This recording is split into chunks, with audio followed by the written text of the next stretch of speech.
जब राम जी लौट करके वापस आए अवध, सबको उपहार दिए, लेकिन हनुमान जी के योग्य कोई उपहार दिखाई नहीं राम जी को। तो भरतलाल जी बोले, भगवान 14 वर्ष तक आपकी पादुका ही नेतृत्व कर रही थी अयोध्या का, आप अपनी पादुकाओं से ही पूछो।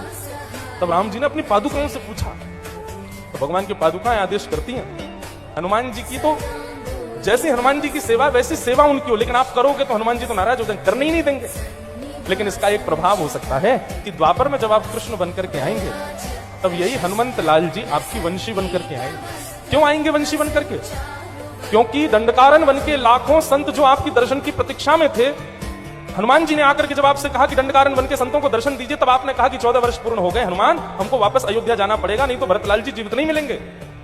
तब हनुमान जी को बड़ी पीड़ा हुई।